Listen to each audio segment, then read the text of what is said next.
México y esta tarde de España. Soy Nadine Gassman, soy la presidenta del Instituto Nacional de las Mujeres y me da muchísimo gusto darles la bienvenida a este primer webinar de la serie Conversatorios de LIM Mujeres, y lo hemos titulado Nueva Normalidad, más justa, más solidaria, más feminista, más local. Decidimos organizar esta serie de conversatorios y los llamamos conversatorios porque lo que queremos es conversar. Es como si estuviéramos en la sala de nuestra casa a las 4 con una taza de café para poder pensar la nueva normalidad, pensar cómo esta nueva normalidad puede poner al centro las respuestas a las necesidades de las mujeres. ¿Cómo podemos construir, porque la normalidad de antes no nos sirve, no nos servía a las mujeres, una normalidad que sea más justa, más solidaria, más feminista? Esta pandemia nos llegó de forma repentina y nos cambió, paró el mundo y llevamos semanas y meses, cada una en su lugar, cada una en su casa, y esto realmente ha tenido consecuencias muy importantes en términos de lo que es la vivencia de la cotidianidad, de lo doméstico, pero también para poner en el centro causas que han sido causas del feminismo histórico. Por primera vez, yo digo siempre que toda la humanidad sabe lo que es el tema de cuidados, sabe qué quiere decir este cargo de la vida y el tema del uso del tiempo. Entonces sí vemos desde el Instituto Nacional de las Mujeres como un momento crucial para discutir, para proponer y construir esa nueva realidad, esa nueva normalidad, para que sea, como hemos dicho, mucho mejor para las mujeres, más solidaria, más feminista. Por eso pensamos que este espacio de diálogo es tan importante. Queremos escucharnos de esta manera como hablamos en los últimos meses a través de estos cuadritos, pero donde podemos intercambiar temas muy importantes. Sabemos que la pandemia ha acentuado el impacto de las desigualdades, pero también, como decía, visibilizado este trabajo cotidiano que hacemos especialmente las mujeres. Y creo que además del trabajo de cuidados en el hogar, hemos visto a las mujeres dando respuesta a la pandemia. La mayoría de las enfermeras, un gran número de médicas, un gran número de trabajadoras de la salud están ahí en primera fila y queremos agradecerlas a ellas y a ellos porque realmente han sido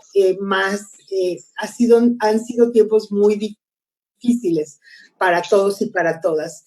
Sabemos que antes de la pandemia en México las mujeres trabajamos 3 veces más en trabajos de cuidado y de domésticos que los hombres, y que en los últimos 15 años esta proporción no se ha cambiado mucho. Y entonces necesitamos pensar, y estamos en ese empeño en el Instituto de las Mujeres, con las legisladoras y legisladores, con nuestros colegas del Ejecutivo, pensando en una estrategia para distribuir los cuidados, asegurarnos que las mujeres tienen más tiempo para hacer lo que quieran, incluido entrar al mercado formal de trabajo, que también es un tema pendiente en México. Entonces, para mí es un gusto saludar a 3 grandes mujeres que han trabajado durante mucho tiempo, que han pensado, que han investigado, que son muy provocadoras, que han puesto esto en la escena.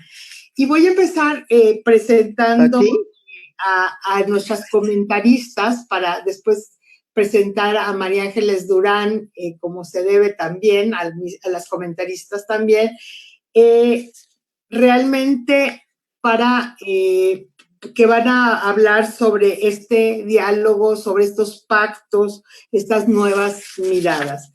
En primer lugar, quisiera presentar a la doctora Edith Pacheco Gómez Muñoz, que es profesora investigadora del Centro de Estudios Demográficos, Urbanos y Ambientales del Colegio de México y que pertenece al Sistema Nacional de Investigadores Nivel 3. Ella ha sido docente universitaria y de posgrado en prestigiosas instituciones de educación pública y sus campos de investigación son el mercado de trabajo y género, familia y trabajo agropecuario y metodología mixta.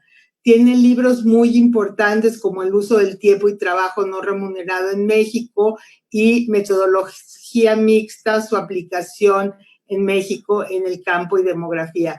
Y quiero decir que estoy haciendo una súper síntesis de los currículums de las tres, porque me parece que escucharlas es muy más importante y todo el mundo las puede googlear hoy en día. La doctora Mercedes Pedrero Nieto es investigadora de tiempo completo del Centro Regional de Investigaciones Multidisciplinarias de la Universidad Nacional Autónoma de México.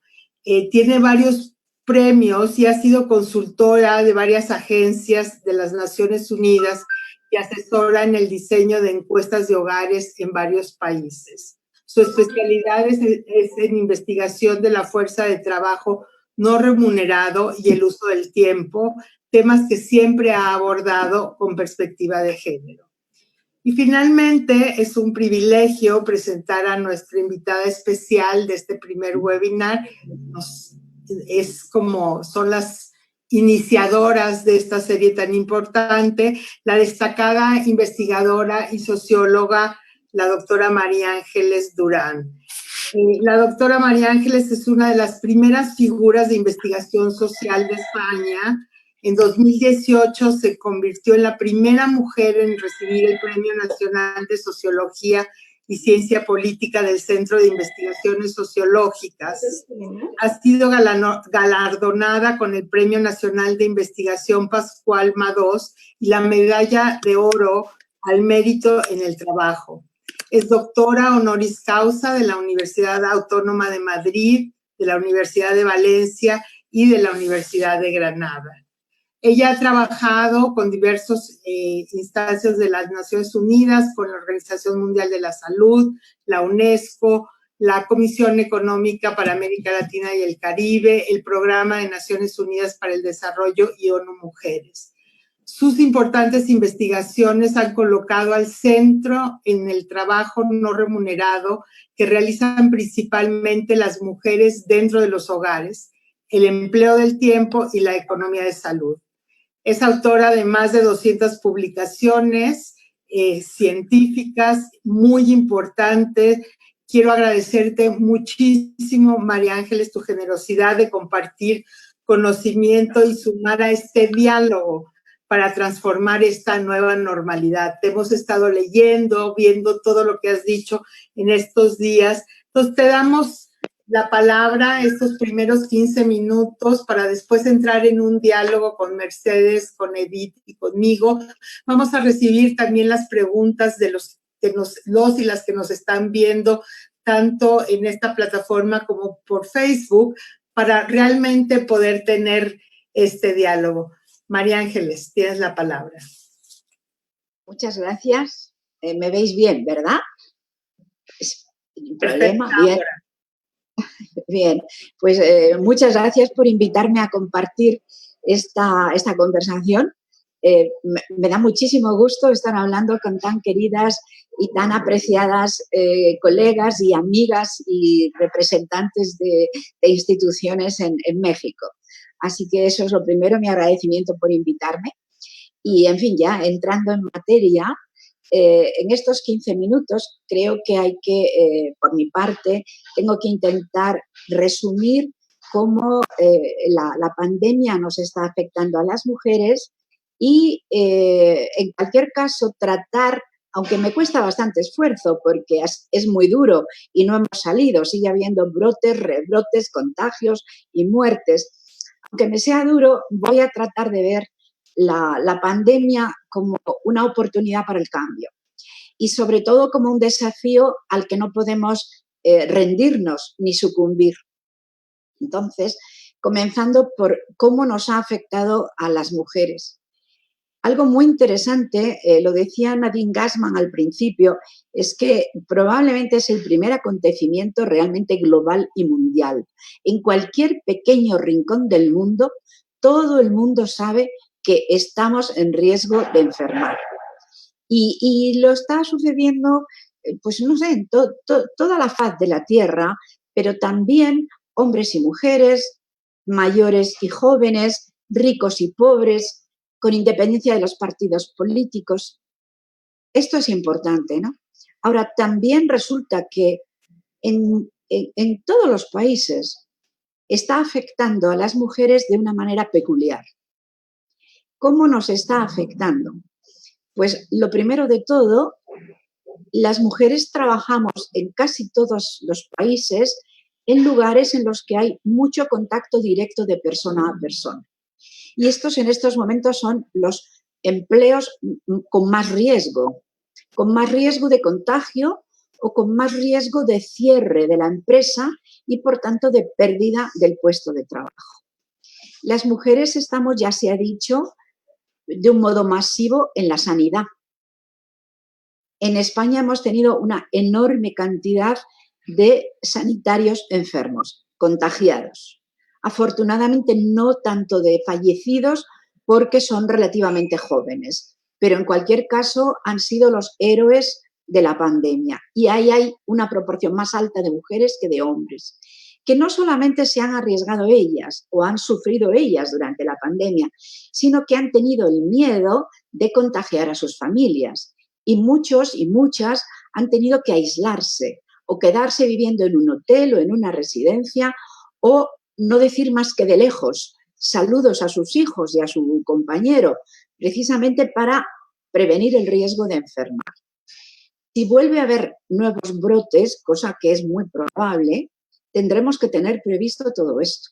En segundo lugar, otro grupo en que ha incidido mucho la pandemia son los centros escolares, sobre todo los de los niños, que se han cerrado en todas partes y también en los de los jóvenes desde el principio de la noticia de la pandemia. ¿Esto qué ha significado? Ha significado, por una parte, pérdidas de empleos. Por otra parte, se ha trasladado el trabajo que se hacía en las escuelas o en los centros educativos, se ha intentado convertirlo a través del teleestudio y del teletrabajo, se ha intentado perder lo menos posible. Pero eso ha significado que los hogares se han convertido en escuelas, lo mismo que se han convertido en clínicas, se han convertido en hospitales. Y quienes más han asumido el esfuerzo extra que ha supuesto la escolarización por Internet, vía telemática, han sido las madres de los niños, que en la mayor parte de los hogares han tenido que conciliar lo que no es posible conciliar. O sea, en la mayoría de los hogares no hay suficientes habitaciones, cámaras, espacios como para que toda la familia de repente necesite un ordenador al mismo tiempo y un lugar tranquilo. En estos días hemos visto que en todas las entrevistas en directo acababan oyéndose lloros de niños o aparecía un niño en la parte trasera de la silla desde la que estaba hablando su madre. En fin, este intento de conciliar lo que antes se hacía fuera del hogar y que ahora se ha trasladado al hogar, lo han asumido sobre todo las mujeres.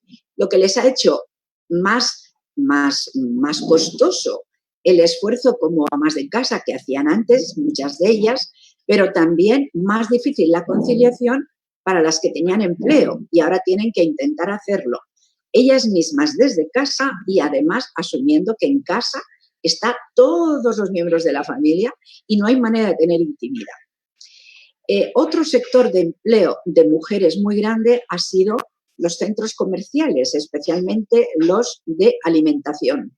Y ahí, de nuevo, las mujeres, si se han declarado centros esenciales, no han perdido el empleo, pero sí han aumentado mucho su riesgo de contagio.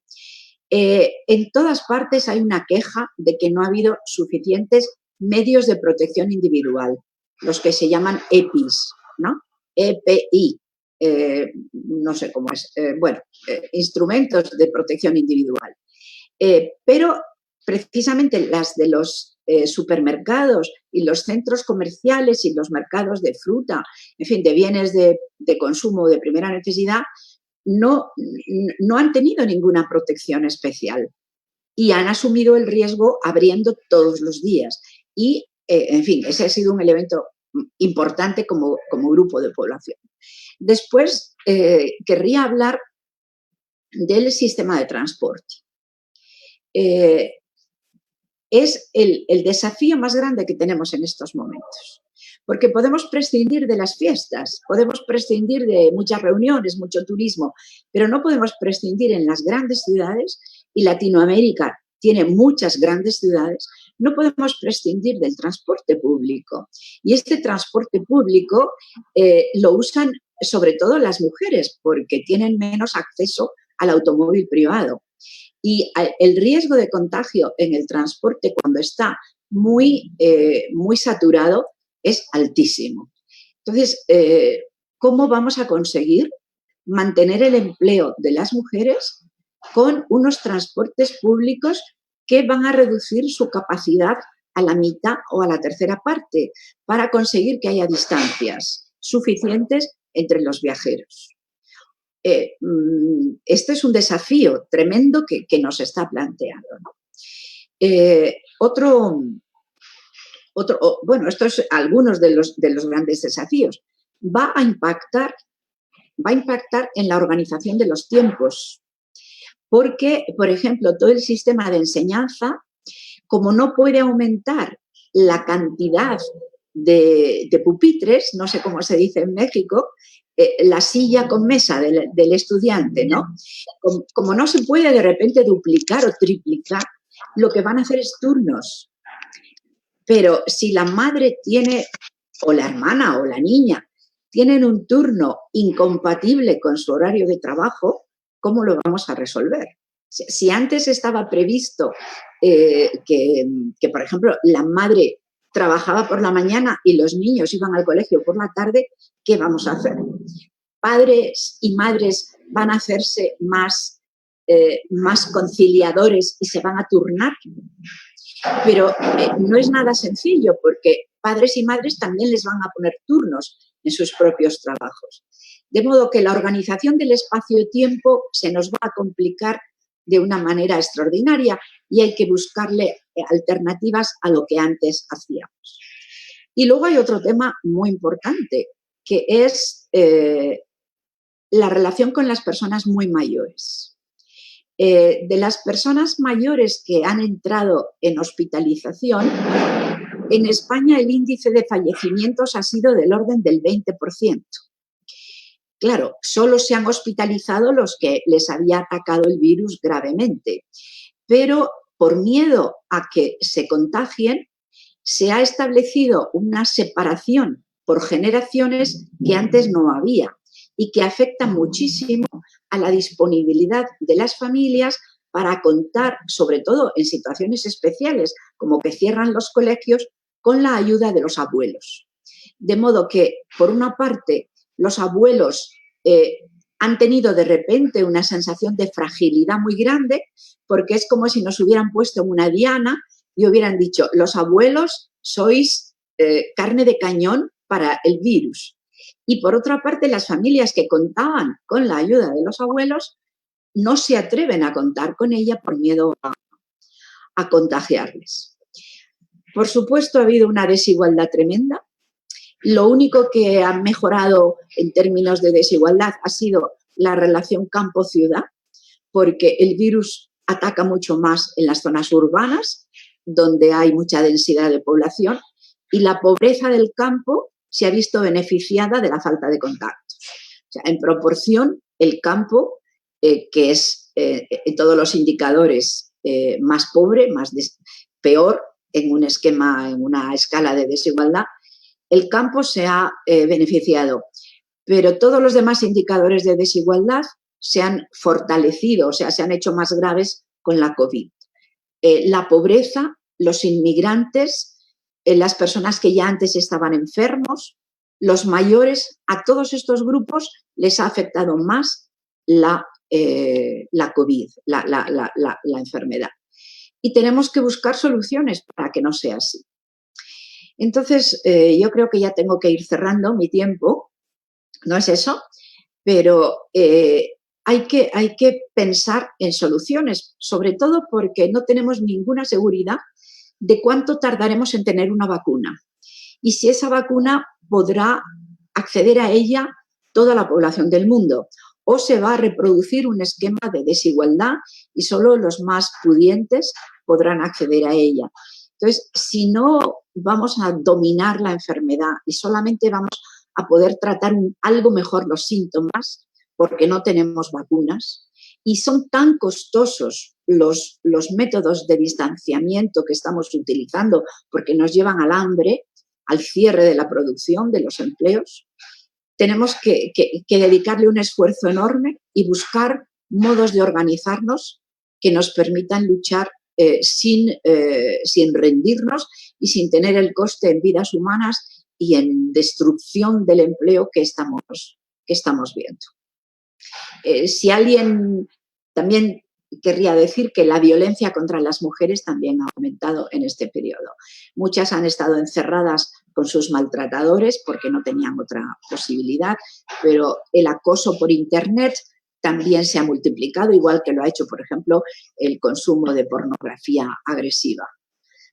En fin, mis queridas y apreciadísimas interlocutoras, me parece que es el momento suyo ya. Muchas gracias. Gracias, María Ángeles. Realmente nos traes la visión de lo que estamos viviendo de este lado y del otro lado del mundo. Por eso es que este tema, el tema de los cuidados, se nos ha vuelto tan palpable, ¿no? La realidad cotidiana que estamos viviendo nos ha hecho sentir en primera persona a hombres y mujeres la carga del cuidado del que has hablado durante toda tu vida y que hoy día realmente tiene una gran importancia. En México, y por eso la importancia, y tendrás la palabra después para decirnos por dónde, estamos empeñadas en construir una estrategia de cuidados, una política, un sistema de cuidados. Nos parece que esto es una parte esencial de lo que como gobierno, en este momento, un gobierno de transformación, tenemos que hacer. Y lo hemos oído de las mujeres antes de la pandemia y ahora, ¿no? O sea, las mujeres en México nos hablaron de que quieren salir a trabajar, quieren tener empleos dignos, pero que para eso necesitan tener a sus seres queridos cuidados y seguros, una variable que es una variable, yo diría, mexicana. Tú nos has traído a colación el tema, o sea, lo palpable de la valoración del riesgo, de la fragilidad de contagiarnos. Yo creo que esa es una variable que no teníamos tan presente porque no teníamos un virus tan grave y o sea, que nos hiciera cambiar nuestras reglas, que tú bien lo decías, las reglas de convivencia, el espacio entre unos y otros, la sana distancia, la necesidad de usar estos, a la gente que está en primera línea, esta protección, ¿no? Los cubrebocas, los guantes, etcétera. Cuándo usarlos, cuándo no usarlos, quién necesita, quién no necesita. El tema de transporte, y creo que has traído una variable que ha sido una variable de la que hablamos todo el tiempo, la distribución del tiempo, con nuevas complejidades, ¿no? Esta redistribución.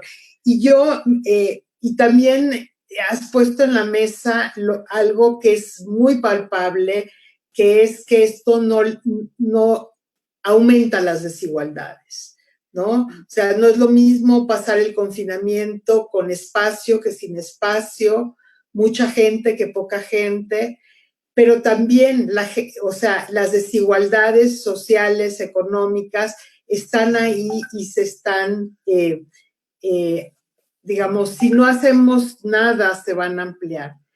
También me parece muy importante lo que tú nos hablas en relación a que cuando hablamos de cuidados estamos muy enfocadas en cuidar a las personas, ¿no? Cuidar esta múltiple tarea, lo que tú relatas es lo que nos pasa todo el tiempo, ¿no? Los niños, las niñas, la pelea por la computadora, cuando hay, cuando no hay, pero también el tema de la fragilidad del trabajo, ¿no? En este momento todo mundo está pensando si va a tener o no va a tener su trabajo. En países como México, donde tenemos una alta informalidad, el vivir día a día es un tema que está en la mente, que aumenta el estrés, que aumenta la angustia. Y finalmente nos has hablado de un tema que también está muy presente en la discusión mexicana, que es la violencia contra las mujeres, que la hemos visto nuevas formas, hemos visto también un aumento y hemos tenido como gobierno que dar respuestas que también han estado, donde han estado también muy activas la sociedad civil. Y finalmente creo que has llamado la atención en un tema que es un tema central en las políticas públicas mexicanas y que es una asignatura pendiente que tiene que ver con las personas mayores. O sea, el tema de del aumento de vulnerabilidad, de este distanciamiento de todas, pero también de lo que como sociedades no hemos logrado, por lo menos en México, responder, que es el cuidado, que es la atención, que son las pensiones, etcétera. Bueno, yo con estas palabras quisiera darle el uso de la palabra a Edith Pacheco para que nos haga sus reflexiones durante 5 minutos para que vayamos teniendo carnita para seguir dialogando. Edith, por favor. Bueno, Nadine, tú ya resumiste parte importante de lo que nos está planteando María de los Ángeles Durán, y yo solo quisiera resaltar algunos aciertos de esta entrada, porque por un lado nos habló de las ocupaciones feminizadas que tienen una característica particular, ese mayor contacto con las personas en diferentes tipos de ocupaciones, como las ocupaciones de maestras, las ocupaciones que tienen que ver con el sistema médico, y las ocupaciones que tienen que ver con atender en los centros comerciales, etcétera. Es todo un reto, porque este grupo de personas está incorporado en este momento de confinamiento en lo que se llaman las actividades esenciales. Un grupo importante sigue trabajando. Y por el otro lado, tú bien decías, Nadine, tenemos todo otro grupo de mujeres que estaba inserto en el sector informal y que se ha vuelto incierta su posibilidad de realizar trabajo. Entonces tenemos como estos polos, ¿no? Mujeres ubicadas en las actividades esenciales que siguen laborando y que nos plantean no solo esta situación de desigualdad, de reparto inequitativo del trabajo, sino también de vulnerabilidad y de riesgo, ¿no? Entonces ese es un elemento importante. Y por el otro lado, María Ángeles nos decía, los hogares se convirtieron en clínicas, se convirtieron en escuelas, se convirtieron en comedores comunitarios, porque no es lo mismo que todos estén comiendo o que todos estén haciendo las 3 comidas o lo que puedan, porque en nuestro país Tampoco podemos hablar de un hogar de sector medio, etcétera, ¿no? Las desigualdades son enormes. Pero este gran reto de los hogares convertidos en guarderías, en clínicas, es todo un punto que yo creo que María Ángeles lo pone a la luz.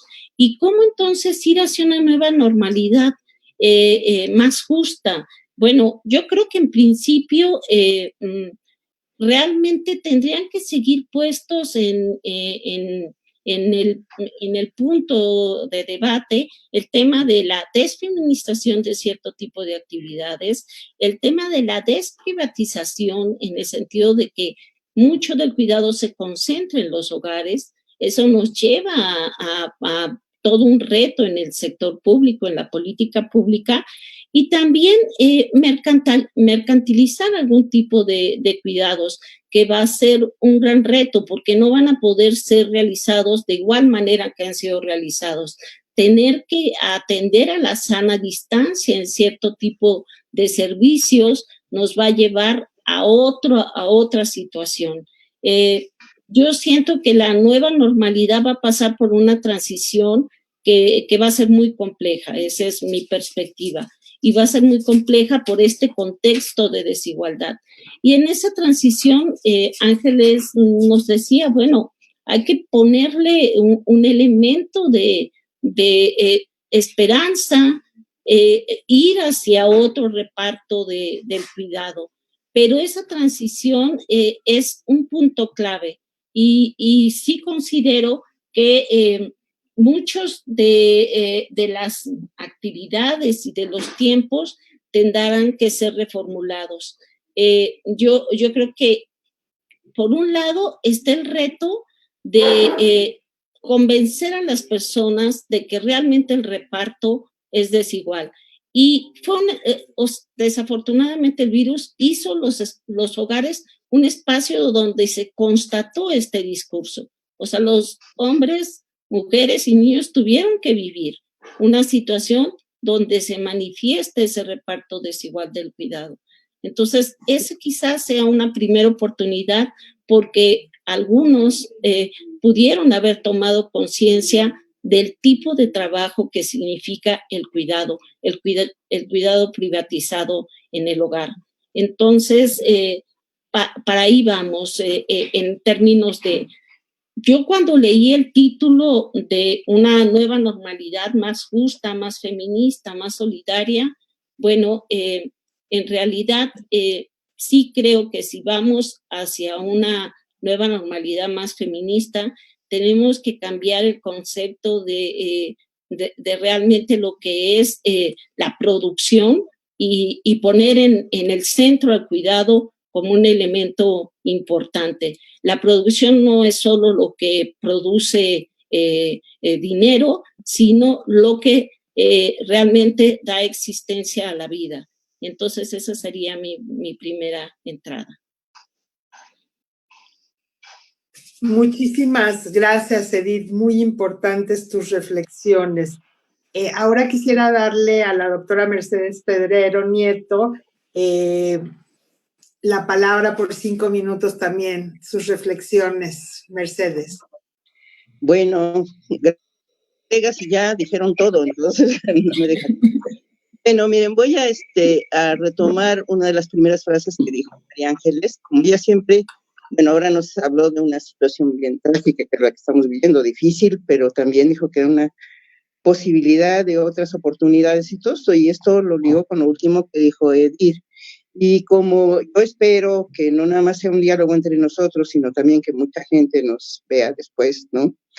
Yo retomo esta parte, bueno, de cuidados, de trabajo doméstico, y que yo creo que esto es una oportunidad para que se conozca realmente el esfuerzo de todo el trabajo doméstico oculto y que se hacen las cosas, ¿no? O sea, uno llega y se sienta, todo está limpio, todo está hecho. En particular, bueno, en nuestro caso en México hay mucho apoyo de trabajo doméstico pagado, sí, y que se subestima muchísimo, y yo lo comparo un poco con, por ejemplo, nuestro trabajo con los ordenadores, ¿no? Yo la verdad es que en esta pandemia lo he sufrido más por la ausencia de mis compañeros de cómputo de la UNAM, ¿no? tengo un problema, llegan y acarician el teclado y todo se resuelve. Yo me puedo pasar 3 horas, ¿verdad?, para poder hacer una cosa que ellos lo resuelven con esa caricia. Lo mismo pasa con el trabajo doméstico, ¿no? Entonces ahora es un poco la invitación, ¿no? Porque luego también las mujeres somos, ¿verdad?, que vemos al señor muy inútil lavando los trastes, que se tarda horas, y mira, mejor yo lo hago. No. Yo creo que es ahora una oportunidad, ¿verdad?, de conocer el trabajo del otro. Sí sabemos que esto, bueno, puede incluso intensificar todos estos problemas de violencia, de tensiones, de todo esto, pero bueno, no todos los hogares son iguales y yo creo que sí se puede plantear una situación de mayor solidaridad, como era el llamado para este encuentro, mayor equidad, ponerse el zapato de los otros, ¿no? Hace poquito, bueno, en un chat que tengo con unas compañeras más o menos de mi rodada, o sea, todas viejas, y decía, bueno, que se atoró con el cordón de una aspiradora, etcétera. O sea, muchos accidentes. ¿Por qué? Porque no estamos acostumbrados a hacerlo, porque alguien lo hace automáticamente, ¿verdad? Y perfectamente, y justamente en eso luego no lo consideramos. No solamente en el pago, sino también en el respeto y en la valoración del trabajo de las personas que nos ayudan. Entonces, también dentro del propio hogar, ¿no? Yo creo que es un planteamiento, porque yo creo que al futuro no va a haber otra solución más que redistribuir todos estos trabajos de cuidados entre todos los miembros de la familia. Nunca sabemos en qué momento nosotros mismos vamos a necesitar apoyos. Entonces tenemos que estar preparados, ¿no?, para que sea una situación mucho más solidaria, compartida y bueno, como digo, realmente repetir lo que ya dijeron además magistralmente mis colegas, pues no tiene caso, pero sí cuando, bueno, una compañera española, Teresa Torres, decía, esta cosa de la conciliación es una trampa, ¿no? Porque es condenar, ¿verdad?, a que se arreglen las cosas en el mercado laboral, ¿verdad?, para que las mujeres en su casa sigan haciendo todo el trabajo doméstico, a pesar de que la división del trabajo fuera del hogar pues, se ha diversificado muchísimo.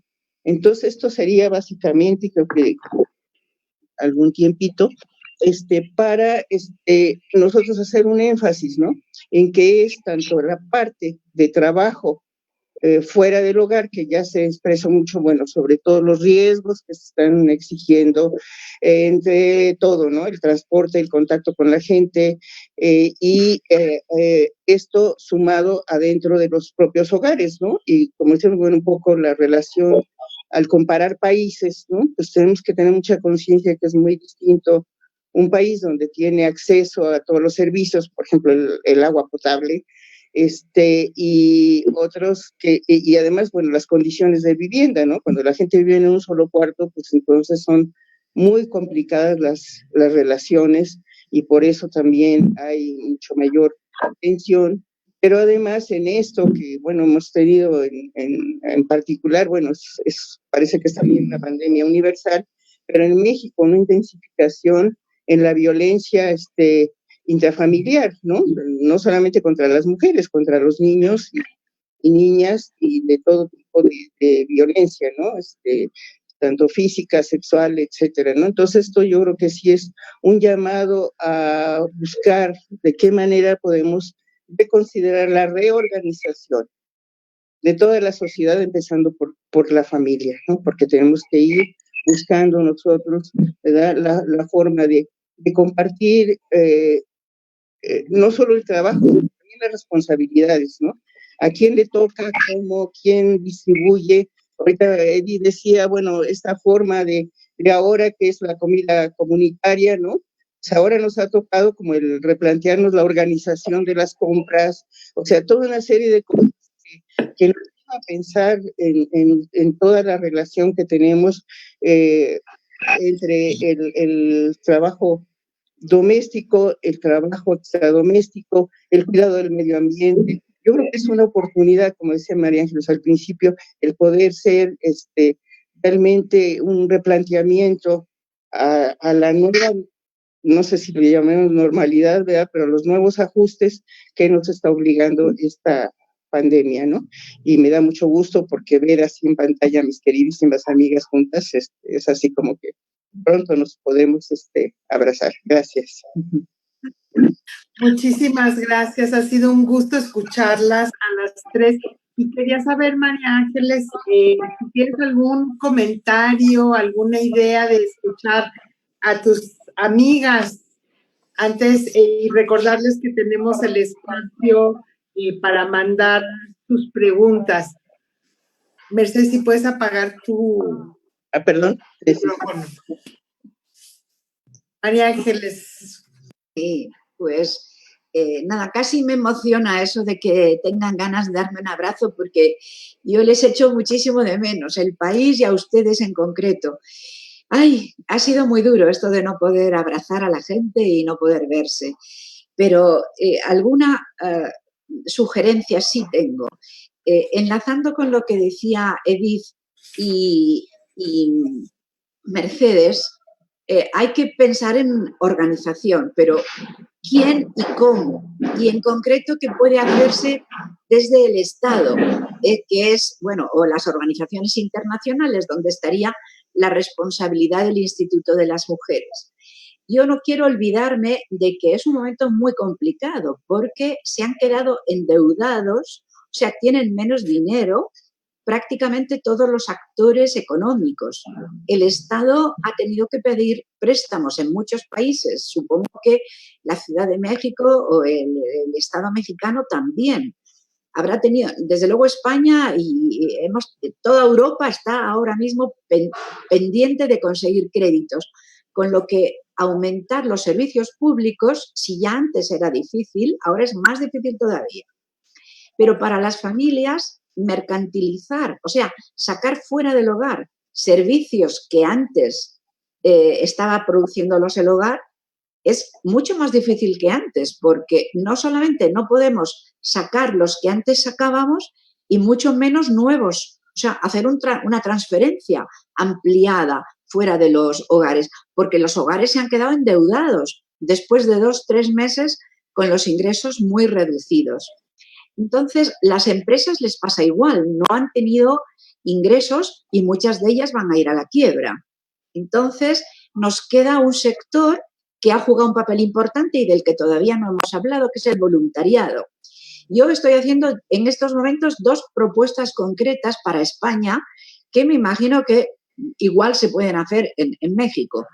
Por una parte, una campaña nacional dirigida especialmente a mujeres para la alfabetización digital. En el mundo que nos viene, no ser hábil en el tratamiento informático va a significar una pérdida de oportunidades extraordinaria. O sea, se ha acelerado. No ser ahora hábil en el tratamiento con la informática es lo mismo que no saber leer y escribir hace 40 años. Entonces, afecta más a las mujeres que a los hombres y además afecta sobre todo a mujeres de una edad intermedia y mayores. De modo que yo creo que una campaña de digitalización va a ser imprescindible, porque nos vamos a encontrar que para comprar, yo qué sé, un queso o para que el niño aprenda matemáticas o para tener cita con el médico, todo lo vamos a tener que hacer por Internet. Entonces, una campaña de alfabetización digital va a ser imprescindible. Y por otra parte, el voluntariado, claro, México, igual que España, no tiene tan desarrollado el voluntariado porque somos sobre todo muy familistas y la generosidad la hacemos dentro de los hogares. Pero igual que hay países que tienen algo así como un ejército de reserva, para el caso en que de repente hubiese un ataque y hubiera que movilizar rápidamente recursos que no están siendo utilizados, pues yo creo que el voluntariado se ha convertido en una riqueza muy grande que por lo menos en España no la tenemos preparada para que pueda tener una reacción rápida. Entonces, nuestra reacción del voluntariado ha sido muy meritoria, muy generosa, pero muy fragmentaria.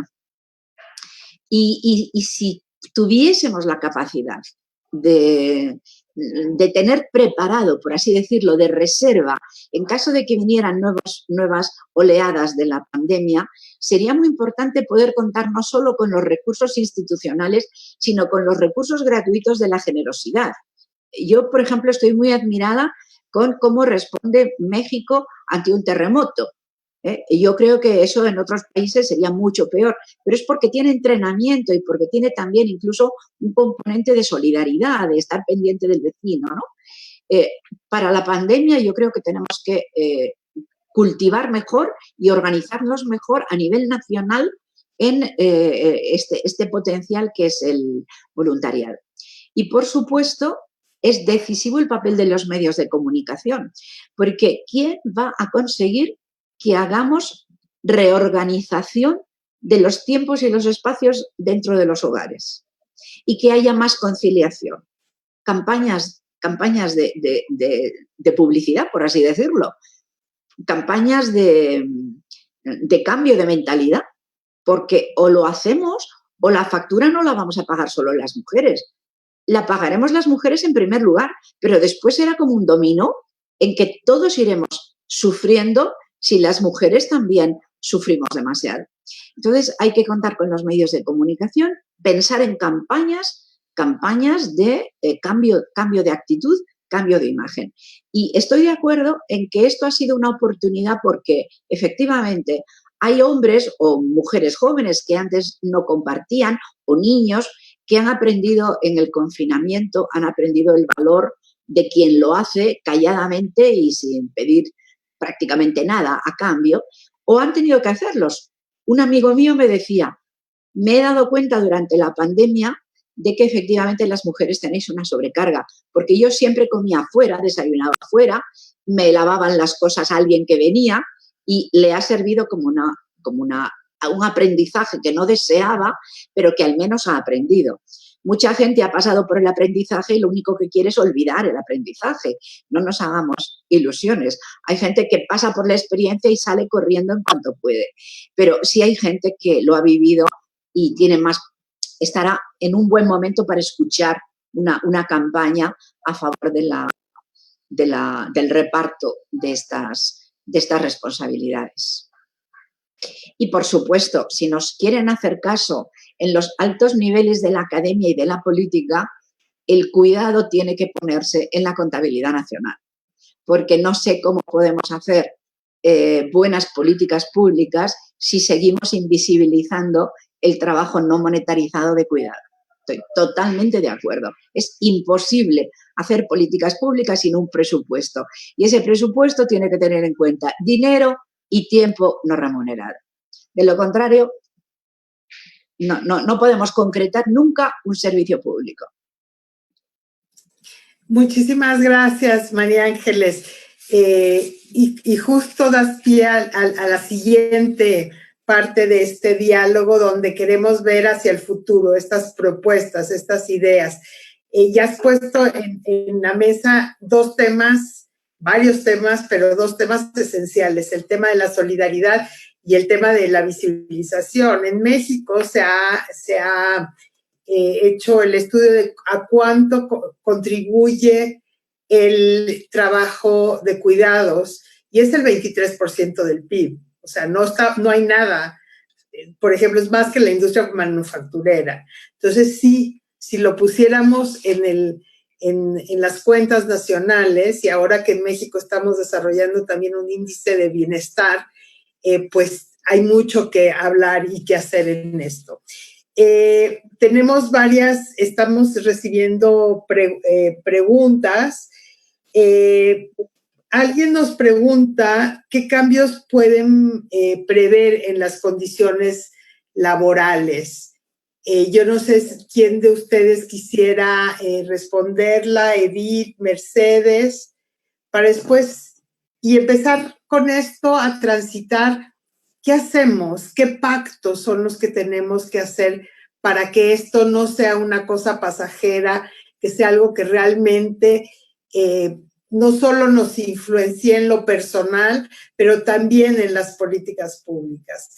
En este momento México está en un esfuerzo enorme de promover el bienestar, de asegurar que el 70% de las familias reciben apoyos. Nosotros no nos estamos endeudando, María Ángeles, esa ha sido una decisión política, pero obviamente el estrés en las finanzas de las familias, de las empresas y el propio gobierno, hemos tenido recortes presupuestales muy importantes, nos habla de esta necesidad de pensar en nuevos pactos, etcétera. Entonces, tal vez le podemos dar la palabra, no sé si a Mercedes o a Edith, para hablar sobre eso y seguiremos en este diálogo. Bueno, yo creo que podemos recuperar un poco lo que se acaba de hacer desde el INEGI con la encuesta telefónica de ocupación y empleo, dada la imposibilidad de aplicar una encuesta con visita a los hogares, el INEGI decidió aplicar una encuesta telefónica. Lo que esta encuesta telefónica nos dice, que no es estrictamente comparable con la encuesta de ocupación, es que una parte muy importante de la mano de obra se fue a una categoría que se llama población no económicamente activa, pero disponible. Entonces, ese es el primer problema laboral que vamos a tener, que ese gran grupo de personas que salió del mercado de trabajo y que se fue a esa categoría, no porque en este momento no pueden estar buscando empleo, y en México el desempleo se mide con la búsqueda activa de empleo. Entonces, ese gran grupo que se fue a la disponibilidad, que de por sí era un grupo importantemente feminizado, es el primer camino que hay que atender desde mi punto de vista.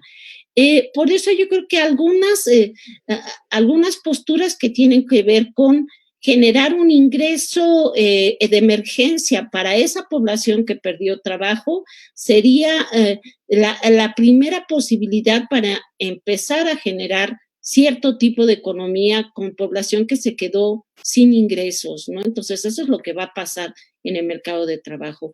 En términos de lo que es la participación de las mujeres en el mercado de trabajo.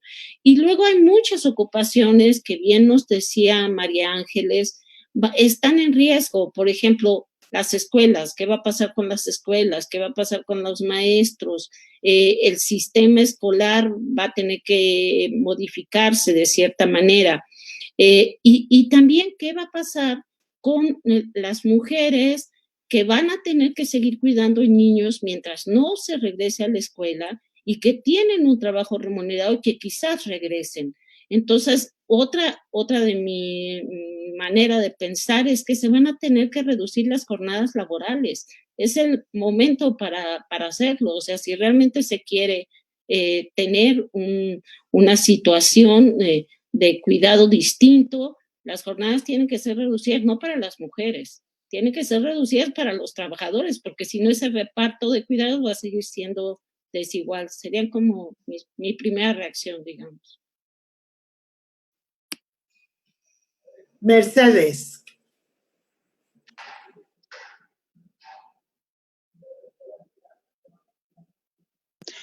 Y bueno, estoy muy de acuerdo con Edith, su intervención está más enfocada a la gente que realmente tenía un empleo, creo, ¿no? Está la otra parte, que son los trabajadores por cuenta propia, toda esta gente, ¿verdad?, que siempre está viviendo al día.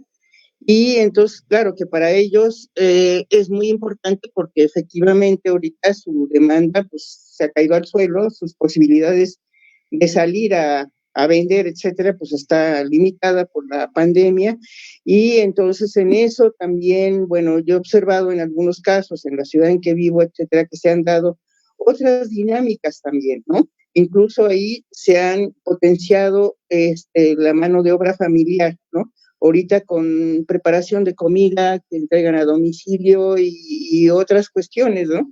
Entonces, pues es un sector que está muy golpeado, sobre todo por la falta de demanda y la falta de movilidad, ¿no? Pero también encuentro que se están dando otra dinámica local, digo, yo hablo de una ciudad más o menos pequeña, ¿no?, que se están reactivando los pequeños locales de barrio que las grandes empresas, los grandes supermercados habían destruido o los había minimizado, ¿no? Entonces están aumentando su oferta de productos, digamos, en un lugar donde antes nada más se vendían productos no perecederos, pues ahora tienen frutas, tienen otras cosas, ¿verdad? Que para la gente caminando a pie, ¿no? Se les hace más fácil y además tienen menos restricciones para poder tener acceso a estos lugares. Entonces yo creo que sí está habiendo una dinámica diferente que puede alterar otras cosas, ¿no? Y bueno, y a lo mejor, perdón, vuelvo a un poquito de lo que había dicho María Ángeles acerca del voluntariado. Quiero comentar que, bueno, si en México ha sido como improvisado y solidaridad lo de los sismos, pero también en Chile es muy interesante la organización de los bomberos, ¿no? Los bomberos son voluntarios y entonces eso nos da un patrón como para aprenderlo, porque esos voluntarios no son improvisados, ¿no? Hay toda una preparación, ¿verdad? Para que en un momento dado que se requiera, ¿no? Ya tienen ellos un cierto entrenamiento para esto, ¿no? Entonces, en el voluntariado, ¿verdad? Se puede ir planteando, ¿no? De conocimientos básicos para realmente ser efectivo y no nada más, pues la propia voluntad, que a veces puede ser desastre si uno no lo conoce, ¿no? Eso sería, y bueno, después tengo otro comentario, pero fue a raíz de una entrevista en TV UNAM de un chico español, por John Ackerman, no recuerdo el nombre de él, que también van a cambiar muchas cosas. Por ejemplo, ahora se dio cuenta el mundo del sistema de salud, ¿no? Es terrible, y él decía, joven decía, tiene que cambiar, no porque se haya vuelto buena la gente o que quieran más justicia social, sino porque sabemos, ¿verdad?, que si los pobres no están protegidos nos pueden contagiar, o sea, ¿no? Entonces hay una serie de cosas, ¿verdad?, que yo creo que sí esta pandemia tiene que replantear, ¿verdad?, el derecho a la salud como un derecho humano. Bueno, me estoy saliendo de tema, pero me pareció un planteamiento de este joven muy, muy interesante, decía, ¿no? Porque son otros parámetros, ¿verdad? Y ahora ya sabemos que si los pobres no tienen salud, pues también nos puede tocar a nosotros. Gracias. Los pactos, María Ángeles, ¿qué pactos podemos hacer para transitar hacia esta nueva normalidad más justa, más feminista? Pues no creo que tengamos herramientas nuevas, solamente más necesidad del pacto, porque no se me ocurre que nos hayan nacido en las manos herramientas que antes no tuviéramos. Tenemos las mismas que antes. Por una parte, yo diría, el intento, por lo menos, de convicción, y por otra parte la rebeldía, que es un binomio muy difícil de combinar y que requiere un equilibrio, pero no nos van a regalar nada. Y aunque estoy de acuerdo con Judith en que haría falta, por ejemplo, reducir la jornada, no conozco ningún empresario que sin bajarte el sueldo te ofrezca una reducción de jornada. De modo que, ¿cómo vamos a convencer, por ejemplo, de que hacen falta jornadas más pequeñas sin que eso lleve aparejado que vamos a no poder pagar las facturas a final de mes porque se nos han reducido los ingresos? De modo que los pactos van a requerir una combinación, por una parte, de rebeldía, de aprender a decir no, de estar presentes yo no digo que con la ira o con la fuerza, pero desde luego con una convicción muy clara de defensa de que no se puede ir para atrás de lo que ya se había conseguido, ¿no? Y no va a ser nada fácil, nada fácil. Y los pactos los tenemos que hacer prácticamente con todas las fuerzas sociales, absolutamente con todas las fuerzas sociales. No se puede quedar fuera ninguna, por lo menos de intentarlo, ¿no? Porque si estamos hablando del empleo, hay que llegar a pactos con los directivos y con el empresariado y con sus representantes. En España yo he visto una evolución interesante en algunos aspectos. Quizá por lo mismo que estaba diciendo Mercedes Pedrero, que si no hay compradores o si no hay estabilidad, si hay violencia, si hay inseguridad, no le va a ir bien al empresariado. Pero el empresariado tiene que cambiar mucho para ajustarse a que las mujeres estemos en el empleo bajo estas circunstancias, porque la tentación va a ser que se hagan cargo gratis las mujeres. Y eso va a ser una tentación para el Estado, que va a tener, bueno, si en México no hay deuda, pero sí que hay redistribución presupuestaria. Y desde el momento en que hay redistribución presupuestaria significa quién se va a hacer cargo de los costes añadidos que ha producido la pandemia. Y la tentación es que se hagan cargo las mujeres porque no protestan. Entonces las mujeres tendrán que protestar, tendrán que dejar muy claro que están dispuestas a colaborar como el que más, pero no para que otros dejen de colaborar y sean ellas las que satisfagan las nuevas necesidades, ¿no? Y además tenemos que ser conscientes de que lo vamos a hacer en un ambiente difícil. Y yo creo, por ejemplo, hay que hacer pactos con la Iglesia, está clarísimo, con las iglesias. Hay que hacer pactos con los sindicatos. Clarísimamente hay que hacer pactos con los sindicatos. Dentro del Estado, pues claro, el Estado es que son ministerios que probablemente van a estar enfrentados unos con otros presupuestariamente.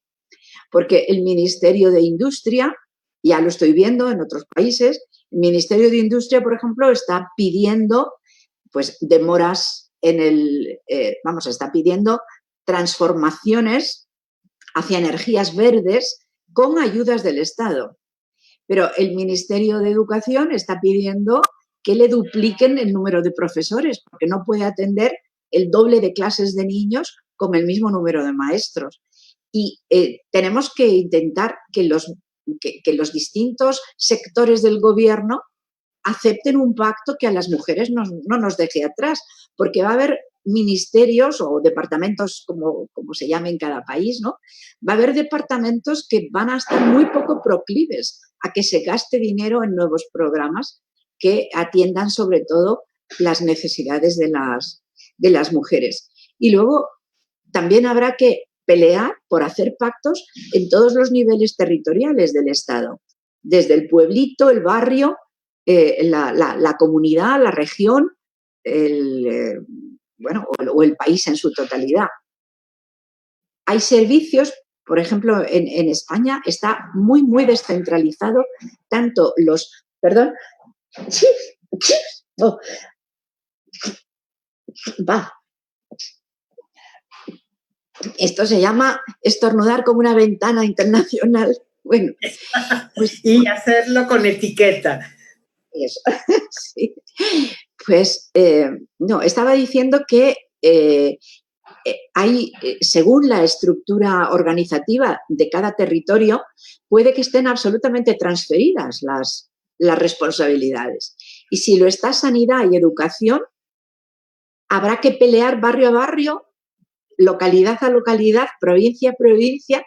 Puede que en un sitio la respuesta sea positiva y en otro negativa.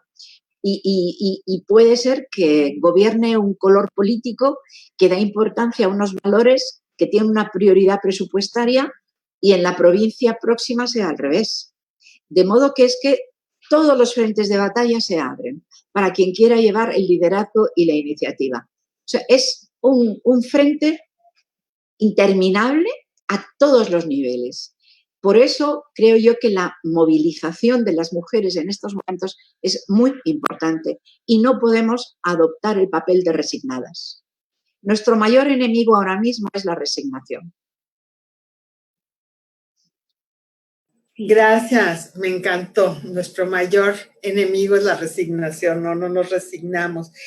Edith, tal vez preguntarte si algunas ideas, algunas, diría, fórmulas mágicas para esta movilización en términos del reconocimiento del trabajo no remunerado. Bueno, igual que María Ángeles, pues no tenemos fórmulas, ¿no? Pero un poquito yo sí quisiera resaltar lo que Mercedes decía. En realidad, el ir hacia el camino del reparto, no solo del cuidado, sino de la producción de manera comunitaria, yo creo que es una propuesta que, aunque puede comenzar a nivel local, nos mueve en otra dinámica donde no haya esta lógica del capital y de nada más centrarse en el campo de la producción y no de la reproducción.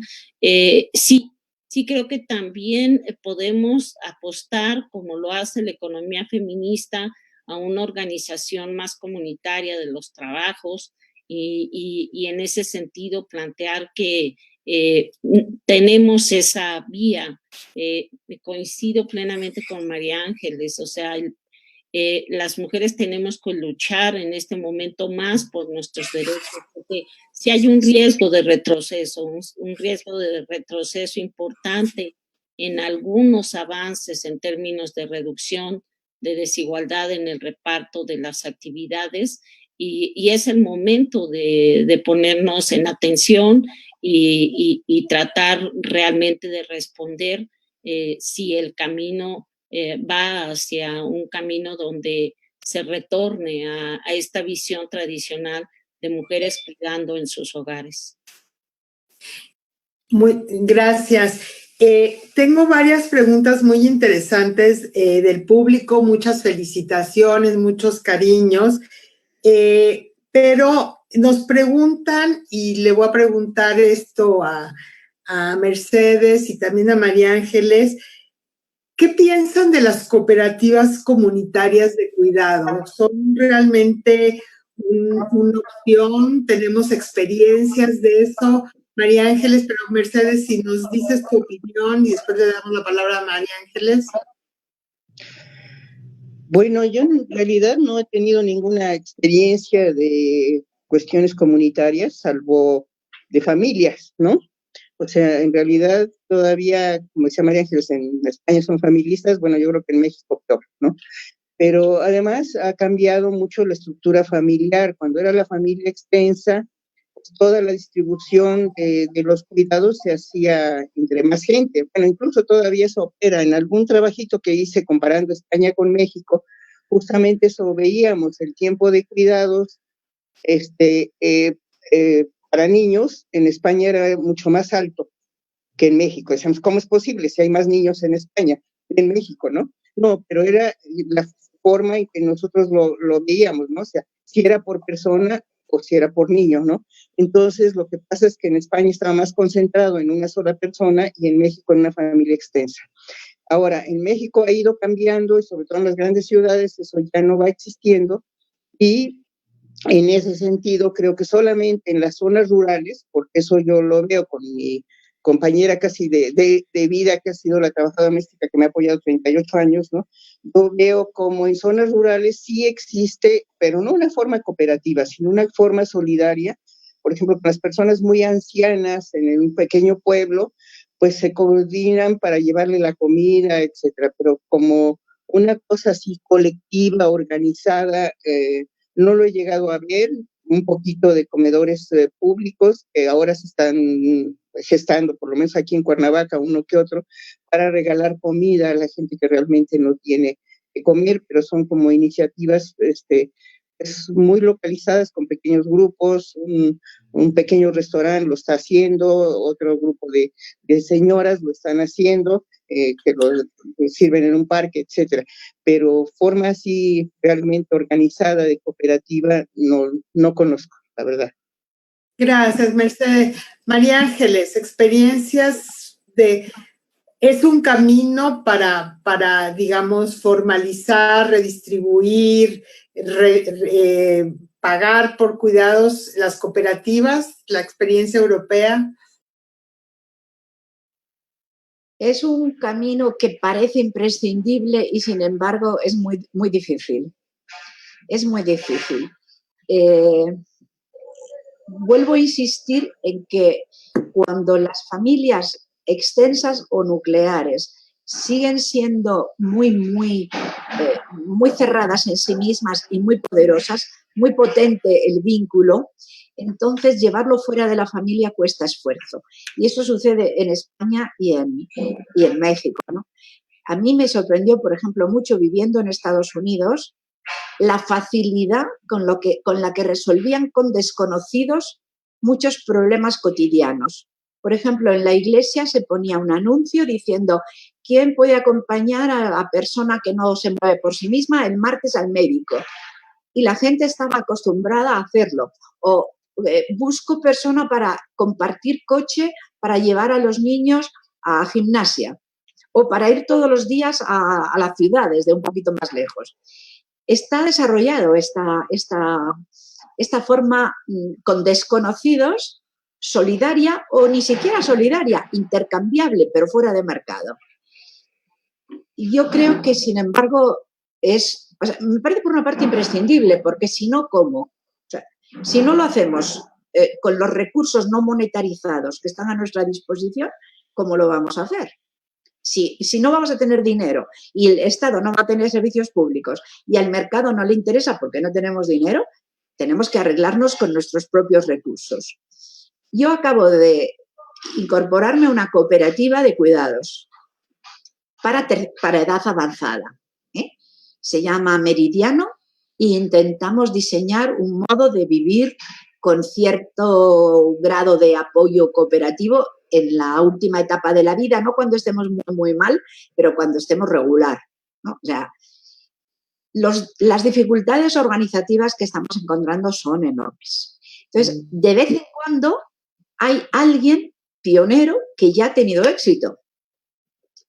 Para España, yo sé al menos de 2 cooperativas de este tipo que han tenido éxito, pero también sé de 200 que lo han empezado y les ha salido mal.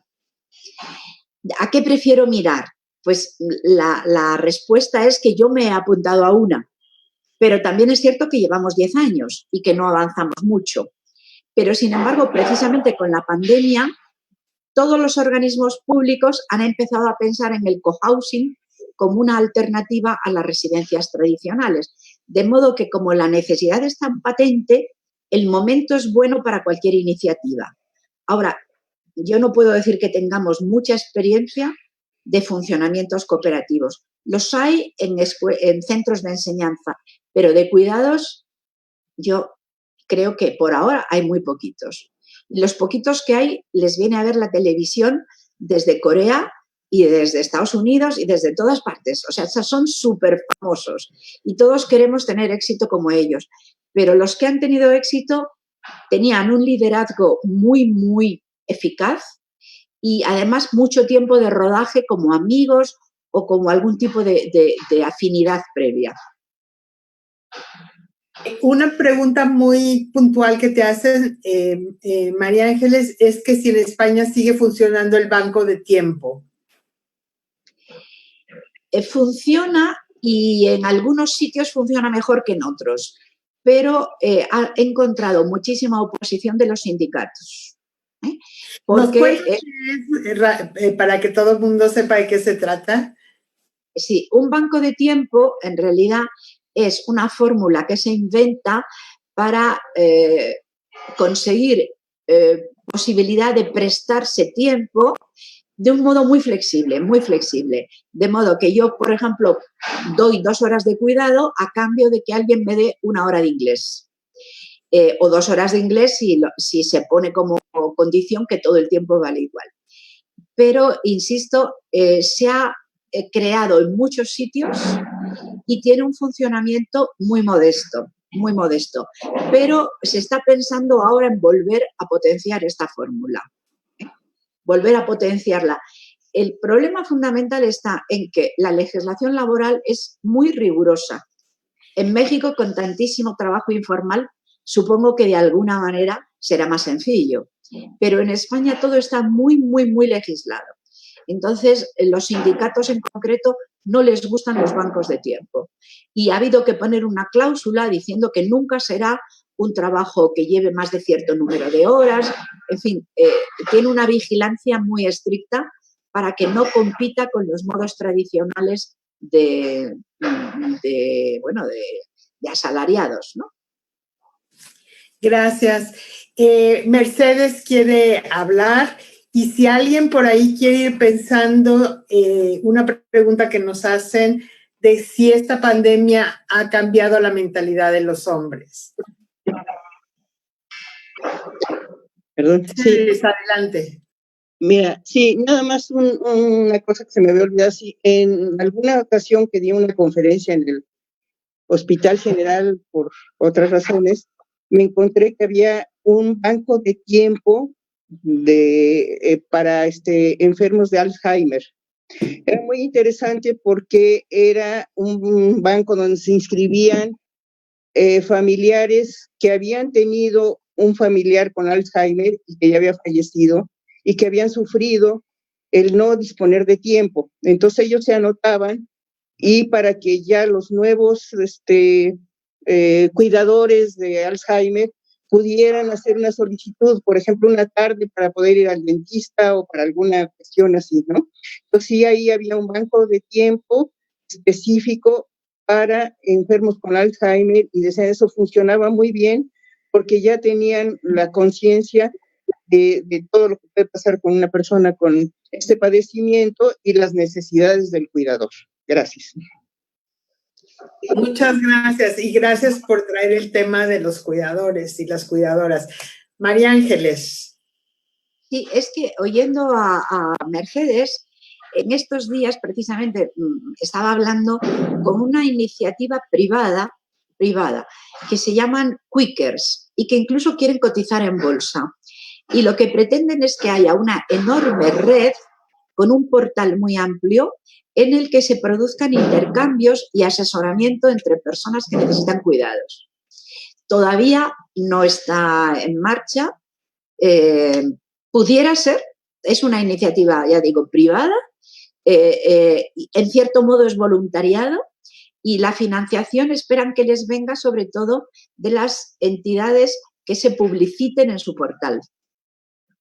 Pero piensan que pueden generar miles y miles y miles y miles de socios de esa especie de portal de intercambio de servicios.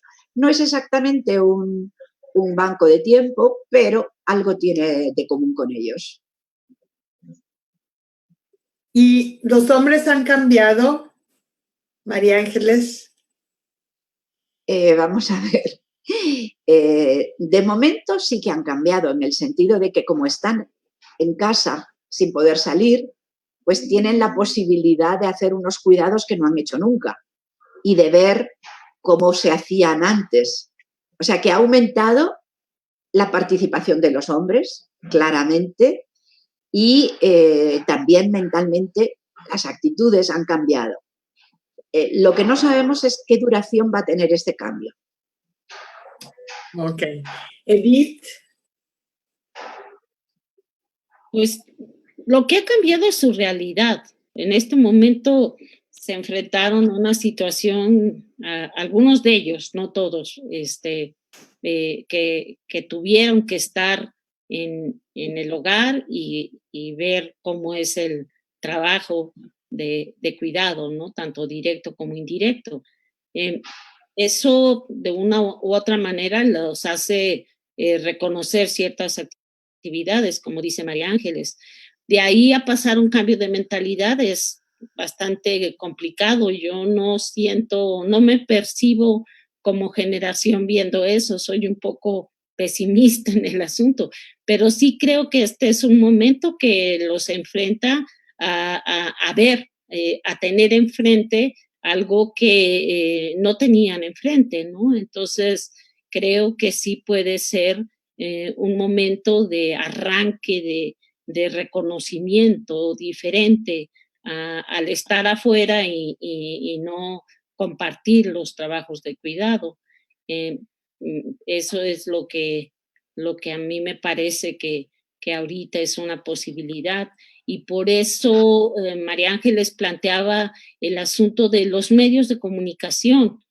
Sí es muy importante que haya grandes campañas que visibilicen esta situación, que es el momento adecuado. Quizás hasta mientras no termine el confinamiento tiene que ser más importante esa campaña y tiene que movilizar a muchos sectores porque es tan desigual el país que ese reconocimiento del trabajo es muy diferente en sectores donde, bien decían, hay una casa con habitaciones posibles para los integrantes a contextos donde es muy difícil convivir en espacios pequeños, ¿no? Entonces, creo que sí es un momento de una necesidad de concientizar más de que ellos hayan cambiado su mentalidad, ¿no? Tarea y mujeres fundamentalmente desde mi punto de vista, o sea, el gran reto es salir desde ahorita y todo el tiempo movilizar a los medios de comunicación, creo que puede ser importante, ¿no? Ese es un camino que sí lo necesitamos, o sea, sí creo que si no hay conciencia de la importancia del trabajo de cuidado, pero del trabajo de cuidado no solo en el sentido de las tareas domésticas, sino el trabajo de cuidado en el sentido de cuidar la vida. O sea, las mujeres por mucho tiempo han cuidado la vida y no se les ha reconocido. Entonces, ese es el reto para comunicar. Muchísimas gracias, Edith. ¿Algún comentario final, Mercedes, antes de que le demos el cierre a María Ángeles? No, la verdad es que, digo, como había yo dicho al principio, ¿no? Y un poco el hacernos a la tarea, ¿verdad? De que realmente la gente se ponga a ejecutar las cosas, porque cuando otra gente lo hace, se ve muy fácil. Lo que decía del ordenador también se aplica para cualquier tarea doméstica, ¿no? Cuando lo hace una persona, que luego a mí me molesta mucho cuando dicen que no tienen capacidad, no están capacitados los trabajadores domésticos ni los campesinos, los que están capacitados desde los 4 años, ¿no? Entonces, de repente, ahí nosotros vemos que cuando lo tenemos que hacer, mostramos nuestra torpeza, pero más los que nunca lo han hecho. Entonces, no importa, hay que tener paciencia. Si lo hacen mal, pues no importa. Vas aprendiendo, pero vas viendo cuáles son las dificultades y el consumo de tiempo de estas actividades. Gracias. Un mensaje final, María Ángeles, para nuestro auditorio. Pues yo les diría que, lo primero, que tengan buena suerte, aunque la suerte llega cuando se la busca, pero iniciativa, tesón y no bajar la guardia, no solamente en la defensa de los derechos y de lo que es la justicia, sino en no arriesgarse, porque estamos viendo en todas partes que cuando parece que la pandemia ya ha pasado la gravedad, se baja la guardia de la prudencia y se están haciendo fiestas, reuniones, no se guardan las distancias y esto es un egoísmo tremendo, porque a lo mejor una persona joven, que son quienes no van a ser tan castigados en la enfermedad si contraen el virus, sin embargo ellos son portadores y los llevan a todas partes. De modo que yo llamaría a la movilización y a la paciencia y a la solidaridad y también a la imaginación. Hay que ser imaginativos porque el mundo sin pandemia es muy distinto del mundo con pandemia. Y entonces las fórmulas viejas en buena parte no nos van a servir.